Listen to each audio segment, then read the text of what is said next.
आज हम लोग धूप में बैठे हैं और योग का अभ्यास करेंगे और आनंद भी लेंगे। तो सभी बच्चों को आसन में बैठ जाइए। सिद्धासन, बायां पैर नीचे रखिए, दाहिना पैर उसके ऊपर रख लीजिए और दोनों घुटना को जमीन में सटा लीजिए। हाँ, और ध्यान मुद्रा लगाइए। अंगूठा और उसके बगल की तर्जनी अंगुली को सटा लीजिए इस प्रकार से, और हथेली को घुटना पे रख लीजिए। पीठ को सीधा कर लीजिए। अब मैं आपको 4 प्राणायाम बताऊंगा: भस्त्रिका, कपालभाति, अनुलोम विलोम और भ्रामरी। 4 अभ्यास रोज आपको 15-20 मिनट करना है, जिससे आपका पूरा शरीर स्वस्थ रहेगा, साथ ही साथ तन और मन दोनों आपके हेल्दी रहेंगे। तो बैठने के बाद इधर भी घुमाना है, धीरे धीरे आराम, लाइन से घुमाना। अब दोनों आंखों को बंद कर लीजिए। बंद करने के बाद 2 मिनट तक धीरे धीरे सांस को लीजिए और धीरे धीरे सांस को छोड़िए। आंख बीच में नहीं खोलना है। आपका ध्यान सांसों पर होना चाहिए। सांस कैसे अंदर और बाहर हो रहा है। जब हम आंख को बंद करते हैं तो हमारा ध्यान अंतर्मुखी हो जाना चाहिए। जब आंख खोलते हैं तो हम बहिर्मुखी हो जाते हैं, यानी हम बाहर की वस्तुओं को देखते हैं।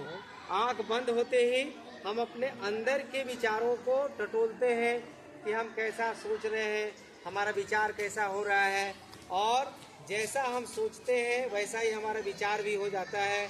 इसलिए आपको कभी भी निगेटिव यानी नकारात्मक विचारों को नहीं अपनाना है। हमेशा आप पॉजिटिव रहिए और सकारात्मक रहिए। इस अभ्यास को यदि 5 मिनट करते हैं तो आपका ध्यान लगेगा। साथ ही साथ जब ध्यान लगेगा तो आपको पढ़ाई में मन लगेगा। पढ़ाई में मन लगेगा तो आप परीक्षाओं में अच्छा नंबर लाएंगे, जो विद्यार्थियों के लिए बहुत लाभकारी होगा। यह है भस्त्रिका प्राणायाम। भस्त्रिका प्राणायाम करने से रोग के तौर पर, बीमारी के तौर पर आपको सर्दी, खांसी, जुकाम, साथ ही साथ दमा की बीमारी या दम फूलने की बीमारी और चर्म रोग जैसे भयंकर समस्याओं से भी आप हमेशा बचे रहेंगे। दूसरा अभ्यास करेंगे, आंखों को खोल दीजिए, इधर देखो। दूसरा अभ्यास करेंगे कपालभाति। कपाल मतलब होता है मुखमंडल, चेहरा, और भाति का मतलब होता है चमक। अर्थात जिस अभ्यास को करने से तनाव रहित हो जाइए, रोग रहित हो जाइए और आपके पेट संबंधी सभी समस्याओं को दूर करेगा। कहा गया है कि जिस व्यक्ति का पाचन तंत्र ठीक है, पेट बढ़िया है, वो कभी बीमार नहीं पड़ता है। तो कपालभाति करने का तरीका है कि ध्यान मुद्रा में बैठना है। नाक से झटके से सांस को बाहर फेंकना है। जैसे हम छींकते हैं,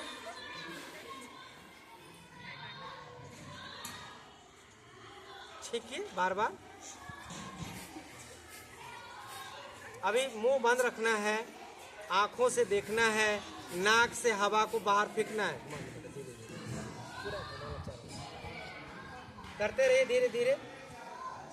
इस प्रक्रिया का, इस क्रिया का, इस प्राणायाम का नाम है कपालभाति। कपालभाति करने से आपका लीवर से लेकर के किडनी, अमाशय, पकवाशय, छुट्टियात, बढ़िया सभी अंग आपके हेल्दी रहेंगे। और जब अंग आपके हेल्दी रहेंगे तो आपको कभी भी बीमारी कोई नहीं लगेगी। कहा गया है दुनिया में जितने भी सुख हैं, सबसे बढ़िया सुख है जिस व्यक्ति का काया निरोगी है, जिस व्यक्ति का शरीर रोग रहित है, वह दुनिया का सबसे सुखी व्यक्ति है। तो आप लोगों को सुखी रहना है कि दुखी रहना है? तो बीमार होना अच्छा है कि बिना बीमारी के रहना अच्छा है? यानी निरोग रहना सर्वोत्तम है। तो कपालभाति करने का तरीका आप लोग बढ़िया से समझिए। नाक से झटके से हवा को फेंकिए तो पेट अंदर, सांस बाहर, पेट अंदर, सांस बाहर। आपको भूल करके भी सांस को अंदर नहीं लेना है। आपका पूरा फोकस हवा को बाहर फेंकने पर है। जैसे स्पंज को हम दबाते हैं और छोड़ते ही हवा उसमें भर जाता है, ठीक उसी प्रकार से आप जैसे ही सांस फेंकेंगे और छोड़ेंगे तो ऑटोमेटिक हवा अंदर, और जैसे फेंकेंगे तो बाहर। ऐसा करने से पेट का आकुंचन प्रसारण बार बार हो रहा है। ये आपको हीमोग्लोबिन, जिस व्यक्ति का कम रहता है उसको हीमोग्लोबिन मेंटेन कर देगा। जिस व्यक्ति को तनाव, थकान, आलस, ऊर्जाहीन महसूस करता है, वो जग नहीं पाता है, थका थका है, उसको पढ़ाई में मन नहीं लग रहा है, उस व्यक्ति को कपालभाति कराइएगा तो आपको एनर्जी मिलेगा, आपको ऊर्जा मिलेगी, ताकत मिलेगी और आपका शरीर में जितनी कोशिकाएं हैं सब आपके ऊर्जावान है। करते हैं कपालभाति।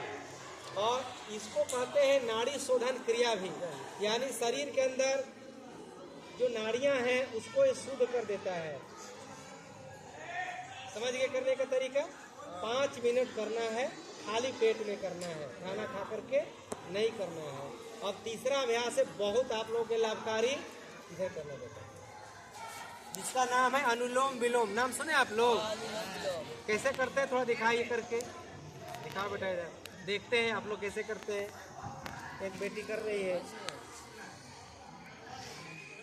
बाएं से लेते हैं, दाहिना से छोड़ते हैं, दाहिना से लेकर पुनः बाएं से छोड़ते हैं। इधर दिखाना बेटा मेरे तरफ नजदीक से। सभी लोग सीधे बैठ जाइए। दाहिना हाथ का प्रयोग करना है, राइट हैंड का। हथेली को ऊपर उठा लीजिए, तर्जनी को मोड़ लीजिए, इसका काम नहीं पड़ेगा इसलिए इसको मोड़ दिया। अब दाहिना अंगूठा को मोड़ करके दाहिने नाक पे लगाइए सभी लोग। बाएं नाक से धीरे धीरे सांस अंदर ले जाइए, पीठ सीधा रखिए। सांस भर जाए तो बीच की 2 उंगली से बाएं नाक बंद करिए, फिर दाहिने नाक से सांस को धीरे धीरे बाहर करिए, फिर दाहिने से ही सांस को भरिए, अंगूठा से बंद करिए, दाहिना बायां से छोड़िए, यानी जिससे छोड़ना है उसी से पुनः भर लेना है।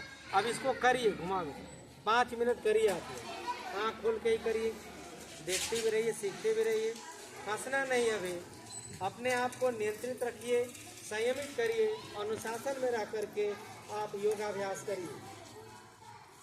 ध्यान एक जगह लगाइए। कहा गया है भ्रू मध्य, जहाँ पर दोनों भावों के बीच है, जहाँ टीका लगाते हैं आप, चंदन लगाते हैं, बिंदी लगाती हैं, वहीं पर ध्यान को केंद्रित करिए।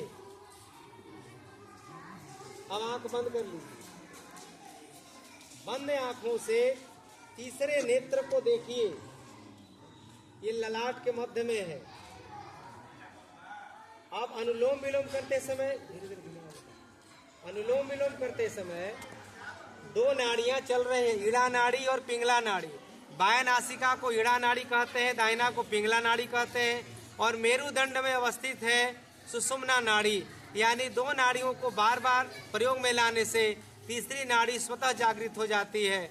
और इसी नाड़ी में जो सुषुम्ना नाड़ी है मेरुदंड में, उसमें 8 चक्र होते हैं। मूलाधार, स्वादिष्ठान, मणिपुर, अनाहत, विशुद्धि, आज्ञा और सहस्रार चक्रों की लंबी यात्रा होती है।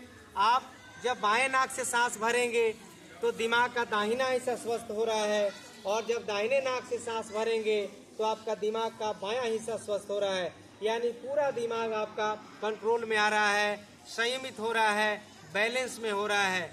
आपको यदि क्रोध आता है, चिंता है, तनाव है, लड़ाई झगड़ा करते हैं, हाई बीपी हो जाता है, या बात बात में आपको गुस्सा आ रहा है, तो आप 10-15 मिनट आप अनुलोम विलोम करिएगा, गुस्सा शांत हो जाएगा। और जो आपसे बड़े या गुरुजन, माता पिता आपके लिए यदि कोई संवाद करते हैं तो वो बात आपको अच्छी लगेगी, अन्यथा अच्छी चीज़ें भी खराब लगती हैं, जिससे हम तनाव में हो जाते हैं। अब धीरे धीरे हाथ को नीचे कर लीजिए। समझ में आया आप लोगों को? ये क्या हो रहा था? प्राणायाम हो रहा था, यानी प्राणों का हम लोग अभ्यास कर रहे थे। प्राण किसे कहते हैं? ऑक्सीजन को, हवा को। यही ऑक्सीजन हमारे लिए प्राण वायु है। जब प्राण निकल जाता, हवा निकल गई तो प्राण खत्म, मर गए हम। और जब तक सांस चल रहा है तब तक जीवित अवस्था में है।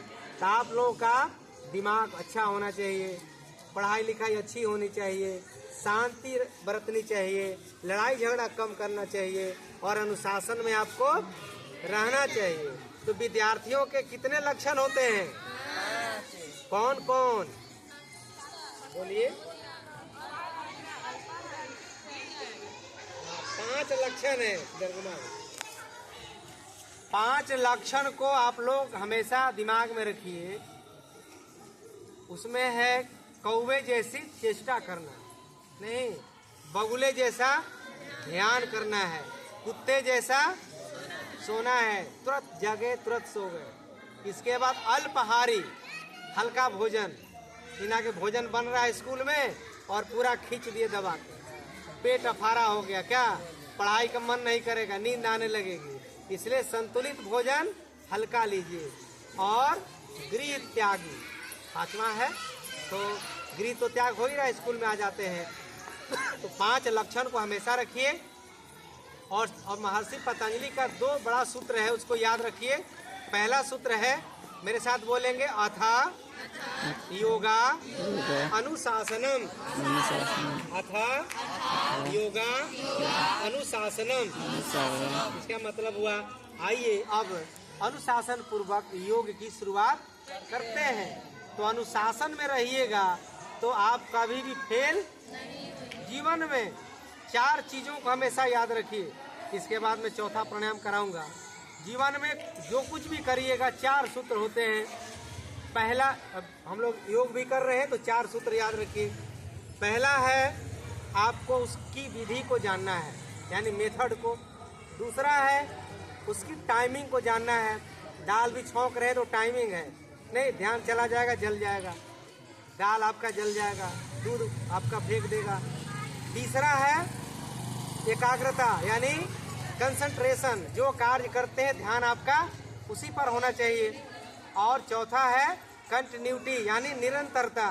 जो आप काम करते हैं कभी कभी होना चाहिए कि रोज होना चाहिए, रोज, यानी कंटिन्यूटी कह रहा है। नाश्ता एक ही टाइम पर, भोजन एक ही टाइम पर, पढ़ाई एक ही टाइम पर, रोज एक ही समय पर करिएगा, आपको ज़्यादा लाभ मिलेगा। चौथा है बच्चों के लिए बहुत लाभकारी, जो दिमाग को बहुत शांत और आपका दिमाग को तेज करने वाला है, जिसका नाम है भ्रामरी। भ्रमर का नाम सुने, भौरा का? कैसा होता है? काला, नीला, पीला, कैसा? काला काला, इतना बड़ा बड़ा होता है। जब आपके कमरे में आपके पास आएगा तो आवाज कैसे करता है? करिए आप लोग भी।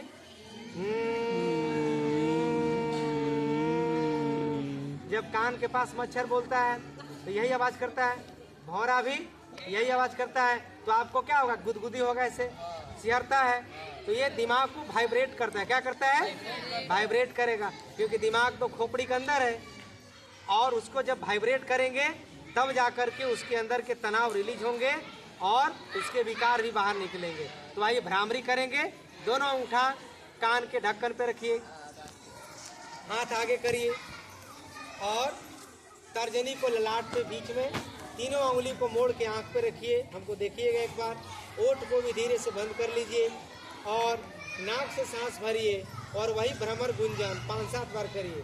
घुमा लो बेटा नजदीक से बच्चों से।